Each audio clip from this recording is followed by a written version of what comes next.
Hello, I'm Esther Githui-Yuwat. Welcome to Africa 54. Here's what's coming up.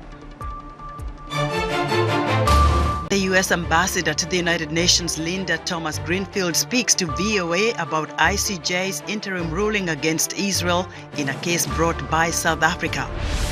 Libya sends hundreds of irregular migrants back to Nigeria as it seeks to resolve its migrant burden.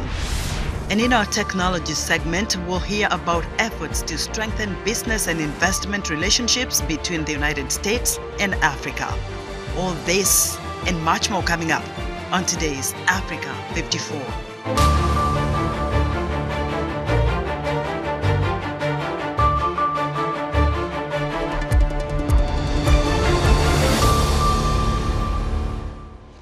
We begin in the Middle East, where Israel is calling for the disbandment of the United Nations agency that aids Palestinians after Israel presented evidence that at least 12 staffers participated in the October 7th massacre.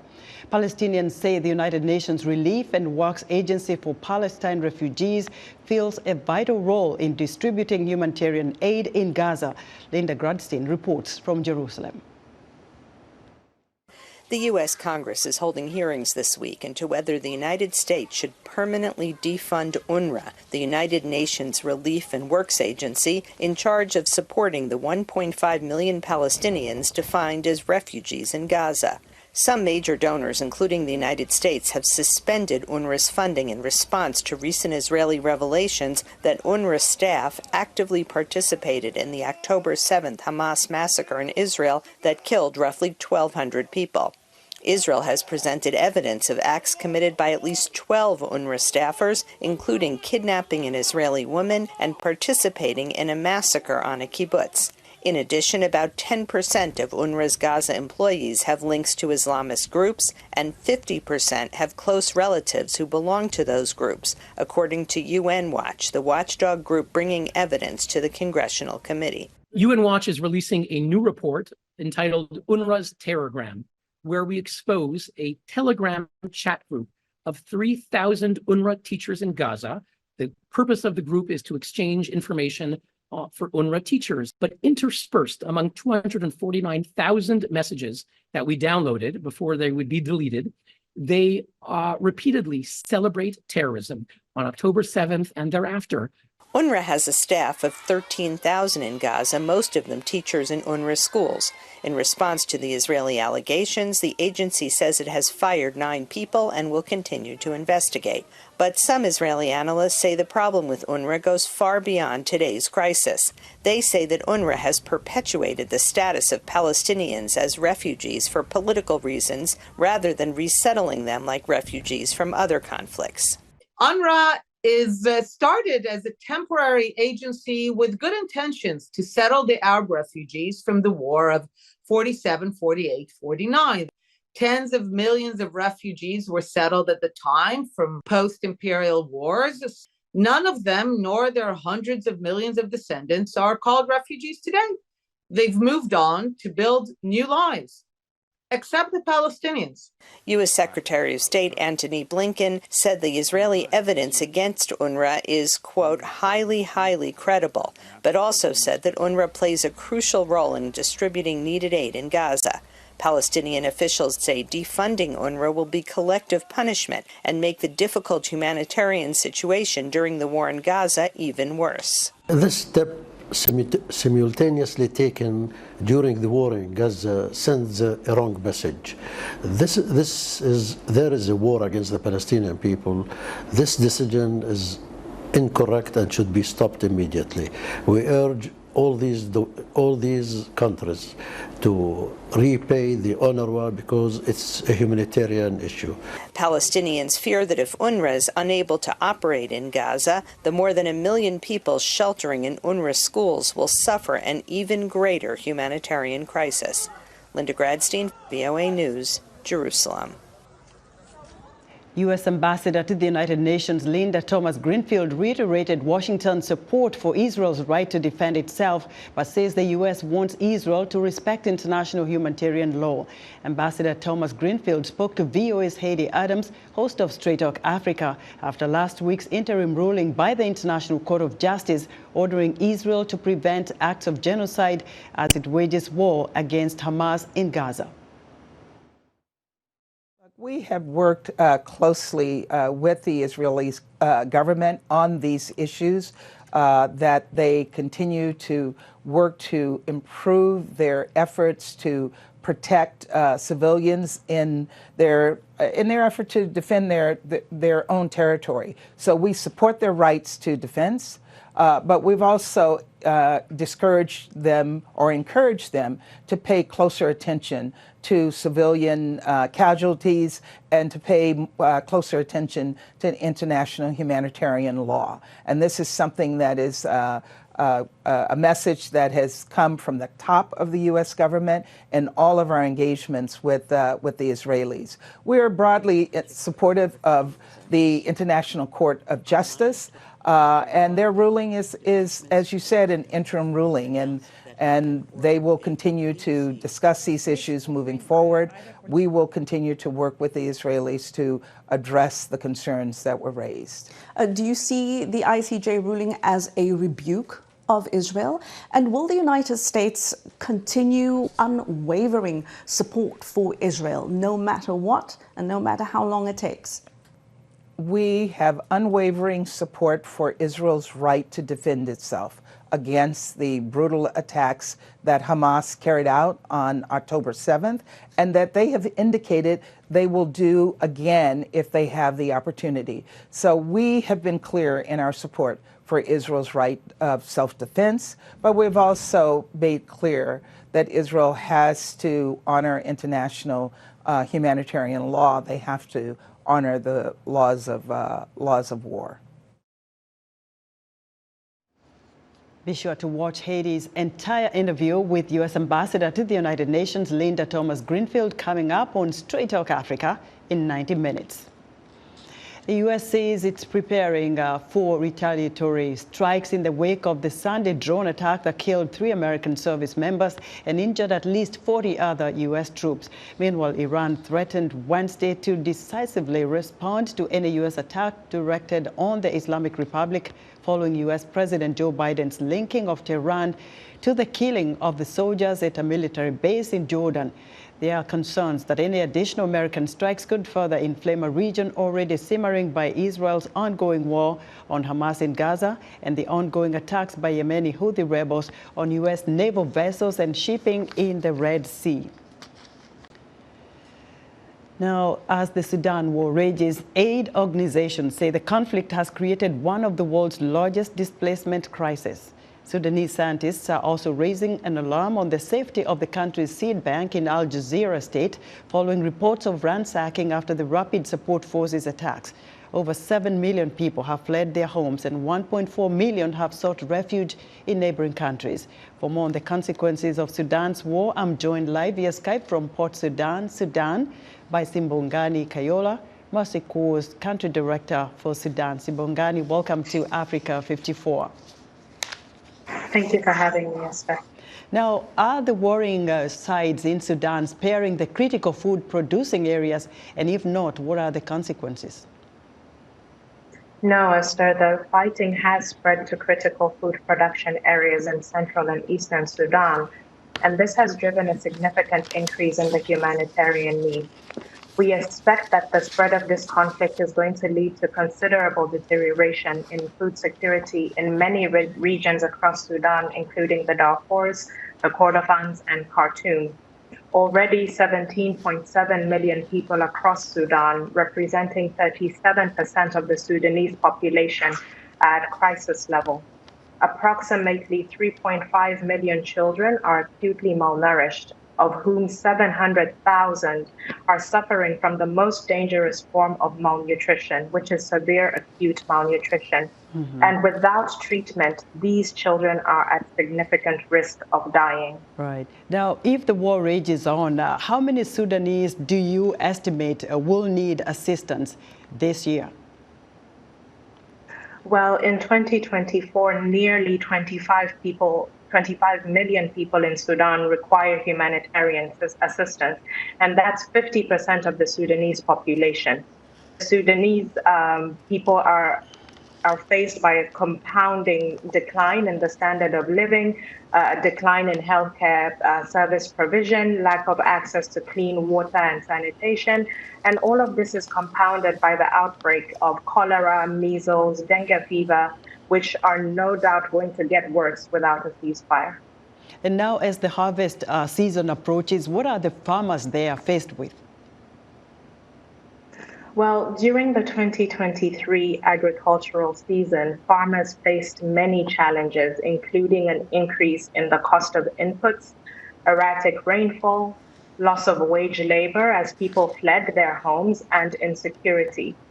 The total estimated planted area from the 2023 summer farming season was 15% lower than the 5-year average before the start of this conflict, and saw a significant reduction in the production of sorghum and millet, which are staple cereals.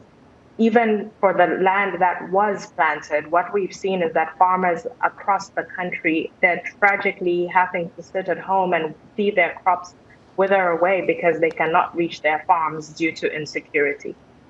Now, does Mercy Corps have a long-term plan to support Sudanese civilians if this war continues, perhaps even for more than a year? Yes, of course. Mercy Corps is committed to continuing to provide support to the Sudanese people, even in the face of a prolonged conflict.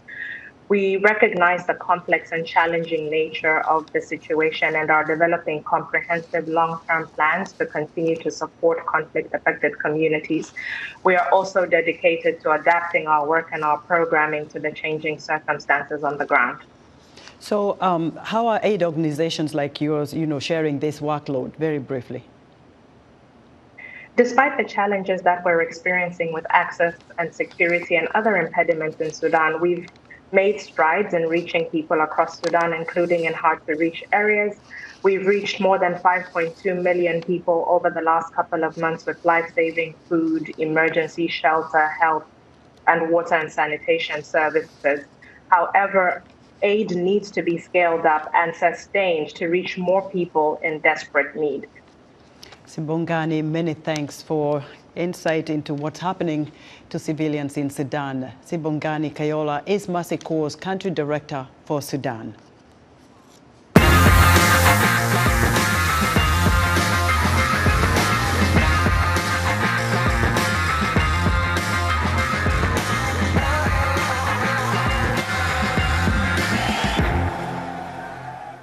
It's time for Africa Cup of Nations report, and joining us now from Abidjan, Ivory Coast, is VOA's Alvaro Andrade. Alvaro, welcome to Africa 54.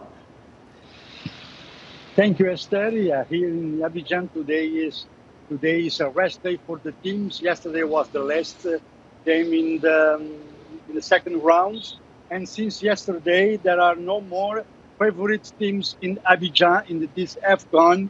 This is the AFCON of surprises. By losing 2-0 to South Africa, Morocco was the last favorite team to say goodbye to AFCON instead. So you already said they lost 2-0 to South Africa. What teams look like they can't win? They can win this, AFCON.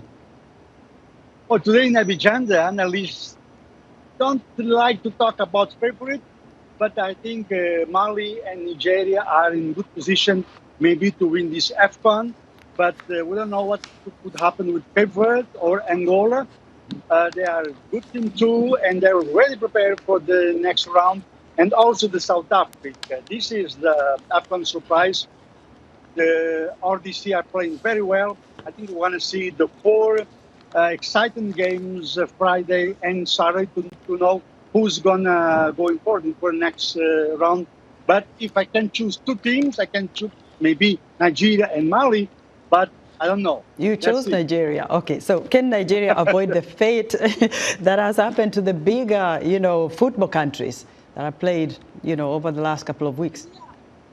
Yeah, it's soccer, no? It's soccer, it can happen, but Nigeria has a good team, not because of Osimhen only, but because the team is so strong and it's not Nigeria from 2010, 2012, 2013, but it's a good team. But I say, Esther, could be Mali, who knows, Cape Verde or Angola. We will wait and see. Alvaro, thank you so much. VOA's Alvaro Andrade reporting from Abidjan, Ivory Coast. Still to come, harnessing Africa's technology initiatives. We'll be right back.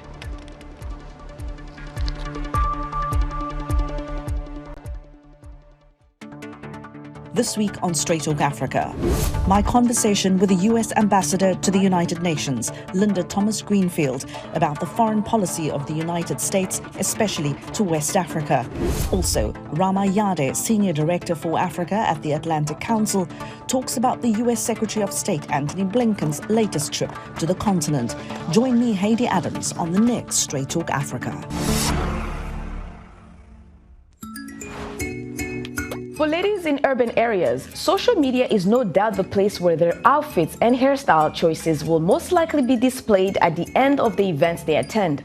As such, their fashion choices are not just for a group of close family friends to admire, but also up for judgment and appreciation by people around the world. Thus, lots of consideration is exercised.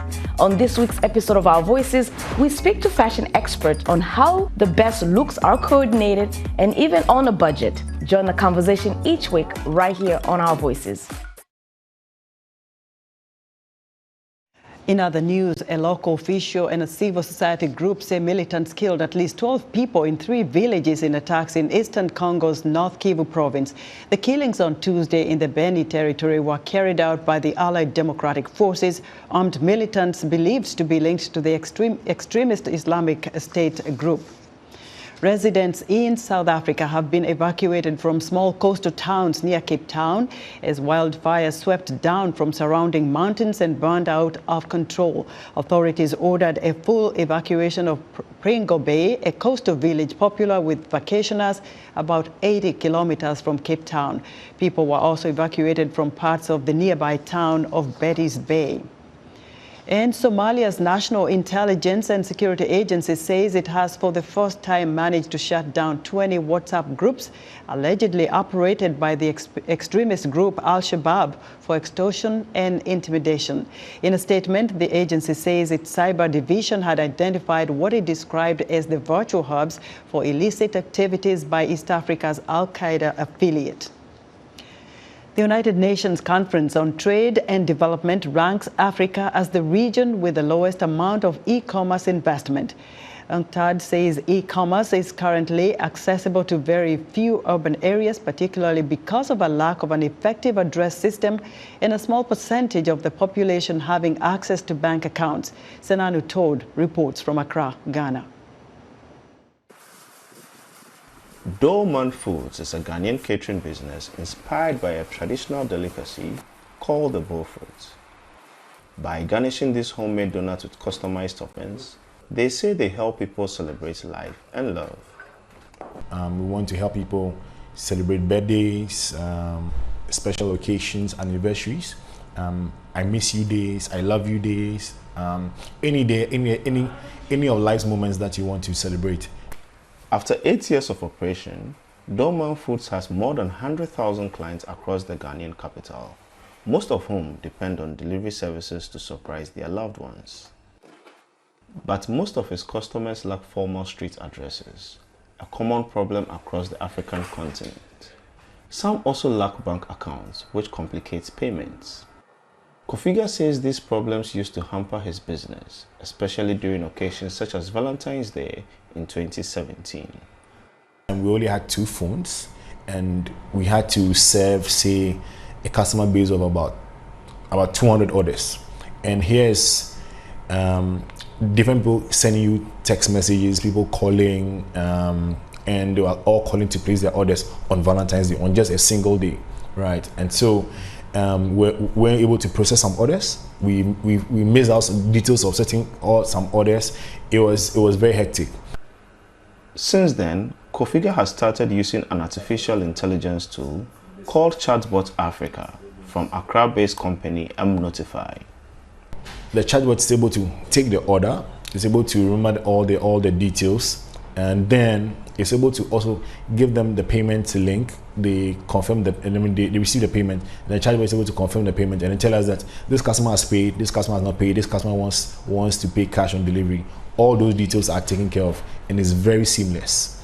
Clients can use this AI tool to place orders and make payment through local payment systems like mobile money and share locations for delivery.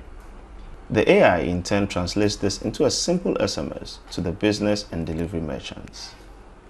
Kofiga says business is up 25% thanks to Chatbot Africa. M-Notify CEO Ronald Tego says the tool is easy for small-scale businesses to set up. So we have the web portal where, without having any IT skills, just go create an account and you connect that to a phone number which is connected on WhatsApp or to your Instagram page or your Facebook page, and upload your products. Then once you are done, it's the end. Tego is developing more AI tools to bridge the e-commerce gap, including voice recognition for those who cannot read and write. So imagine a seller on the market who doesn't read and write. They are still able to sell their tomatoes and vegetables to other customers who also do not read and write, all with the power of voice. E-commerce experts say the introduction of AI into the market will help improve sales and reduce poverty, particularly for marginalized communities on the continent. Senna Anutod, VOA News, Accra. Today's technology report features Content Frontiers, a leading company that creates engaging storytelling, valuable insight, and innovative digital campaigns. These efforts strengthen business and investment relationships between the United States and Africa. Africa 54 tech correspondent Paul Ndiho is here with the details. Hello, Paul. Thanks, Esther. That's right. And joining us to talk more about this is Shante Jan, founder and CEO of Content Frontiers. Hello, Shante. Thank you for having me, Paul. Great to be here. How are you? Good. Excited to talk with you about my new company called Content Frontiers. It is a strategic communications company that is looking to really reshape and reframe the narrative on doing business in Africa through storytelling, market insights, as well as digital campaigns. Let's talk about that narrative. I just came back from Africa a couple of days ago. When you talk to people, they don't see business interaction between Africa and the United States. There are a lot of initiatives that have been put in place by the U.S. government, but there is little on the ground when you talk to people. Right. Well, we see this as an opportunity. The U.S. is a frontier for many African companies, and we're really looking to reshape the way that investors in the United States and business people see the continent as a business and investment destination. And what we found is that sometimes when you hear negative perceptions about the continent, it really makes you hesitate in terms of doing investment. And we seek to change that by highlighting and showcasing some of the business and investors that are doing well, that are making high returns, to see really the progress on the continent. And so that's why Content Frontiers was launched, and why we're looking to work with other mission companies and investors to showcase their work, and to also have particularly U.S. companies and investors see the continent as a place to do business. So how do we demystify those fears, or how do we engage people who want to do business, especially from Africa, or investors here who want to go back to Africa? What is it that needs to be done for them to get to that point? Absolutely.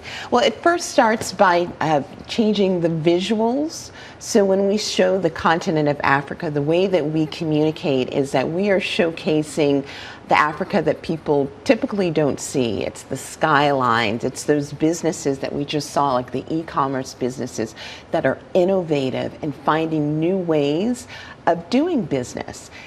These are all opportunities. The fact that there is a low e-commerce and connectivity, that is an opportunity. So reframing the narrative from looking at what's not there to the assets and the strength and starting from that point. Not that you don't talk about the challenges, but the starting point should be the assets and the strength, and that's the approach that we're taking to communicating about the continent, because we want businesses and investors to see and understand the potential and the opportunities, and also to really highlight what is actually risk and to demystify some of those myths on risk. Because if you're in any type of investment, whether it's emerging market or even here in the US, you're always taking risk. So let's really have a reframing and to show the potential. For investors interested in investing in Africa from the US perspective, what opportunities are there in Africa? There are so many opportunities in technology, as we just saw, in energy, as well as agri-tech. There's health tech. There's many opportunities that for businesses. In renewables, if we're looking at energy, there's renewables, there's solar. There's lots of growth opportunities, even in the creative industries. I think we're seeing lots of opportunities for new markets in the U.S. African filmmakers have a market in the U.S. We have the largest African diaspora in the world, and both historical and new immigrants, and that stay, that it's a true market, and we want to really highlight some of those opportunities.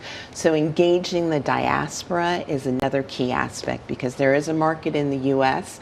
and there is a market for U.S. products on the continent. So it's really two-way trade and investment is what we're focusing on. So from, let's say, the African perspective, there's a lot of initiatives that have been initiated by the U.S. government, from the Africa Leaders Summit that happened last year, to Prosper Africa, to Africa Development Fund, so many to name. But how does an average person in Africa who wants to do business connect with these institutions? Right. Well, I will say up until December, I worked with Prosper Africa, which is a presidential initiative to do increased two-way trade between Africa and the United States. And one of the first ways is through the Prosper Africa website at prosperafrica.gov. It is an entry point for both African business leaders as well as U.S. business leaders, but particularly for exporters.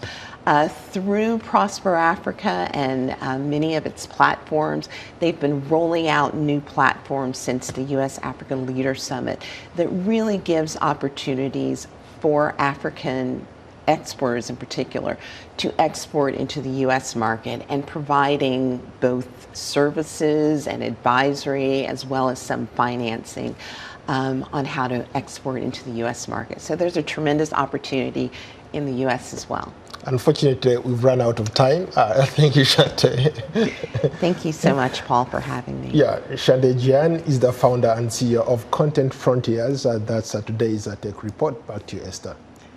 Thanks, Paul. Be sure to join Paul Ndiho each Wednesday for another Tech Report right here on Africa 54. And that's our show for today. Be sure to watch Africa 54 on our website at voaafrica.com. From all of us here in Washington, thanks for watching.